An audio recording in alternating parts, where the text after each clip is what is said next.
Auzubillahiminash-shaytanir-rajim. Bismillahir-rahmanir-rahim. Assalamu alaikum wa rahmatullah, dear students of class 10th. Today we will study about the corrosion. As you know that the corrosion is the deterioration of a metal as a result of its reaction with air and water present in an environment surrounding it is called corrosion. Yani yeli sa akh metal लस खाई लगान जंग लगान कित पे लगान ये सह मॉइस्चरस मज आयरस सत रिएक्शन करान आयरस सत करान रिएक्शन या वाटर सत रिएक्शन करान तो अम पत ये अत जंग लगान अत वन यह गो corrosion. डियर स्टूडेंट्स तुम हेकू बेहतरीन एग्जाम्पल अमिच दिथ अगर तुम घर आसो कह प्रून शिस्तरू ट्रंक वुचमुत या तुम वुचान कुन सात कह लाकर तुम वुचान अत सह यह पे बदल तह खसम यह तो पे अत ब्राउनिश कलर अगर शस्तरुक तो सह अत रस्ट खाई खाई तूर नजर या बाकी चीज़ तमन जन खाई लगान पे तिहद रंग चेंज गसान और इत पे यह त्रामस रंग चेंज गसान इत पे जन चान रंग चेंज गसान और यह रंग चेंज गसन यह गई खाई लगन चूँकि हम मेटल सिल्वर या मेटल या aluminium metal copper metal iron metal Yemen यह खाई लगान जंग लगान अथ वन यह गो corrosion. पको ब्रोखन बे हना कि यह corrosion यह क्या यह कित पे लगान अगर कत करो अमिच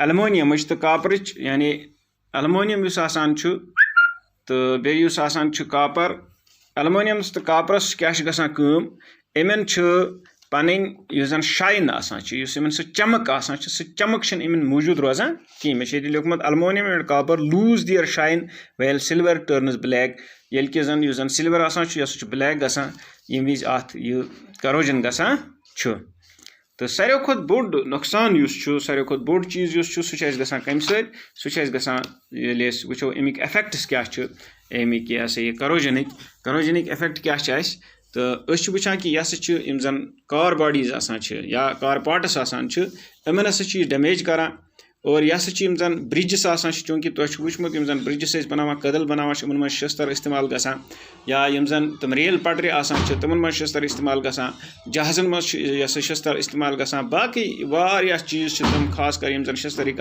बनियामत तो इन डैमेज करान इन खराब करान और इस आयरन corrosion यह सारे खुद बड़ प्रॉब्लम दुनिया मज आयरन corrosion सारे खुद बड़ प्रॉब्लम दुनिया मज corrosion ऑफ आयरन इस आयरन ऑब्जेक्ट्स अम डैमेज गसान प्रथ वरी पोस पे खर्चावन a large amount of money is spent on the repairment of the damaged iron and this is a serious problem and it is estimated that ये कहा जाता है estimation आमज करने कि जन अकिस वरियस आयरन डैमेज्ड आयरनस पे खर्च लगान तथ रिपेयर करनस पे या अकिस वरियस आयरन डैमेज गसान अमे corrosion सह quarter of the total world production of iron जन दुनिया मज सोरी शस्तर प्रोड्यूस गसान एनुअली तमुक चूरिम हिस्सा सह जन वरियस मज खराब गसान ड्यू टू corrosion. एस्टिमेशन कि iron destroyed with each year by corrosion is equal to 1/4 of its world production. 1/4 of its world production. तो टाठी बचो तो याद कि जन यह corrosion गसान अलमोनियमस यह corrosion गसान कॉपरस यह corrosion गसान आयरन सारे खुद ज्यादा damage that is because of the iron. तिकाज iron it is mostly used for the construction purposes and in the machinery purposes. तो लिहाजा ये जन आयरनिक चीज़ अत ज़्यादा खाई लगान it mostly comes in contact with the air in the moisture and it gets oxidized and due to that oxidation it is corrosion occurs. So due to the corrosion of the iron large damage is there और एक बहुत बड़ा नुकसान होता है इस corrosion of iron से. तो आपको मैंने ये भी बताया कि जो रस्टिंग ऑफ आयरन है इट्स अ सीरियस प्रॉब्लम क्योंकि जो जितना आयरन बर्बाद होता है, ख़राब होता है 1 साल में। कितना ख़राब होता है? जितना कि पूरी दुनिया की प्रोडक्शन है, एनुअल प्रोडक्शन है, उतना ख़राब होता है। अब इस करोजन को हम कैसे बचाएंगे, इन मेटल्स को हम करोजन से कैसे बचाएंगे? तो इसके लिए कुछ तदाबीर हैं। तो पहली तदाबीर मैंने यहाँ कहा कि पेंटिंग। अगर अत पेंट करो, पेंट क्या पेंट पे प्रिवेंट कर, यह रिएक्शन दिवान आयरस वाटर सत कर कहें, पेंट तुम वुचान अक्सर बेशतर जन मेटल ऑब्जेक्ट्स पेंट कर गर अना वाटर टैंक, मामूली मिशन टैंक अना अत पेंट कर क्या पेंट कर पता अत लग खाई, तो यह खाई नश बचाव खतर पेंट कर चमकाव खतर कर कह अत मकसद यह कि paint it keeps it away from the air and water reaction of air, it is reaction of to with air and water, so it does not get corroded. अथन पत लगान गोबर यह अथन लगान पत खाई कह और अत करोजन नश बचावान। तो गोडनिच कत यह पेंटिंग यूस करान तो यह गोडनुक चीज गोडनुक प्रिवेंटिव मेजर कि हको पेंटिंग सत यह हकोन बचत पेंटिंग सत। This is our preventive measure, तो हकोन यह पेंटिंग सत बचत। दोयम कत करोजन नश हकोन बचत। दोयम कत कोटिंग विद ग्रीज और ऑयल। अगर जन यह शस्तरिक यह आर्टिकल अगर इन तील यह तीलुक इस्तेमाल करो या ग्रीज करो इस्तेमाल, तो अम सम यह प्रिवेंट कर अम नश करोजन नश। त्रीम कत ये गल्वनाइजिंग वन। गल्वनाइजिंग क्या साफ आयरन शीट निवान, गल्वनाइजिंग मे थोम लिखित अत मे साफ आयरन शीट निवान कर डिप जन मोल्टन जिंक तथ मे और यह जिंक लेयर अत पे पत खसान तथ वन गल्वनाइजेशन। यम सात जिंक लेयर अत पे खालान अत मेटलस पे ये आयरन शीटन पे खालान जिंक लेयर, अत गल्वनाइजेशन। और यह गल्वनाइजेशन अत बचावान पत अत खाई लगान कहें। इवन कि अगर अत गल्वनाइज्ड आयरन अत अगर स्क्रैच ते लगन अत गसान कहें। अम पे ब्या थोमुत तथ वन इलेक्ट्रोप्लेटिंग, इसमें ये लिखित थोमुत। इलेक्ट्रोप्लेटिंग क्या electroplating the process of electroplating is also used to deposit the layer of a metallic layer to prevent the corrosion. आख मेटलिक लेयर अकिस मेटलस पे बेक मेटलुक लेयर इवान खालने और यह इलेक्ट्रिसिटी सत खालने, तो अत वन यह सा गई इलेक्ट्रोप्लेटिंग। तो इलेक्ट्रोप्लेटिंग कम खतर करने अम पे यह गसान यह करोजन गसान कह। ये टिन टिन क्या कर, टिन आयरनस पे इलेक्ट्रोप्लेट कर with the help of electricity कर इलेक्ट्रोप्लेट टिन आयरनस पे। और अम पे फूड कंटेनर बनावान यमन टिन कैन्स बनान। अगर यह टिन लेयर कुन साथ स्क्रैच गो आयरनस बे गई रस्टिंग स्टार्ट, और पत हेको यह टिन कैन बे इस्तेमाल कर फूड आइटम स्टोर करने खतर कह। सो युस इलेक्ट्रोप्लेटिंग यह प्रिवेंटिव मेजर फॉर करोजन। अम पे ब्या एलॉइंग वनान। Some metals become corrosion resist when alloyed with other metals. For example stainless steel which is an alloy of iron, chromium and nickel does not rust easily. तो वुचमुत कि कह metals तुम बिकिस सत एलॉय बनाने तिमन पत करोजन रेजिस्टेंट बनान, तिमन corrosion गसान कहें। और वुचान कि स्टेनलेस स्टील यह एलॉय अमिच शस्तरच क्रोमियम निकल त्रेन मेटलन हज एलॉय यह त्रेन मेटलन रलत बनत, और अत आसानी सान अत खाई लगान कह। So dear students, these were some preventive measures in which first is painting, second is coating with grease और oil, third is galvanising, fourth is electroplating, and the fifth is it is alloying. So now the next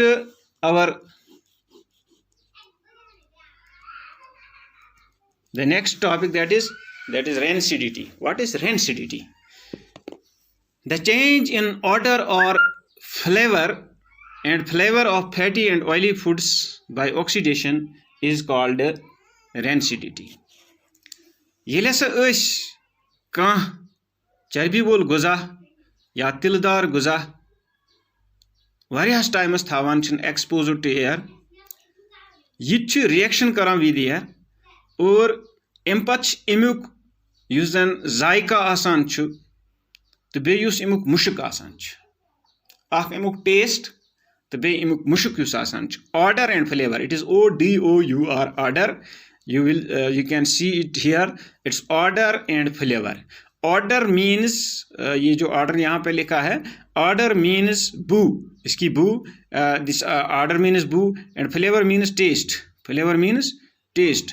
ये taste इसका जो है, ये दो चीज़ें इसकी change होती हैं जब ये रिएक्शन करता है, जब ये फॉर प्रोलॉन्ग टाइम इसको हम रखते हैं एक्सपोज्ड टू एयर, तो इसको हम रेंसिडिटी कहते हैं। वो ये रेंसिडिटी तुम वुचमुत यम सात चिप्स वारिया त्रावान खुल इथे पे त्रावान येलै चिप्स थावान वुचमुत कि इहज स्मेल हसा चेंज गसान और इहुंद टेस्ट थी चेंज गसान, तथ वन हसा गई रेंसिडिटी, सह गई रेंसिडिटी।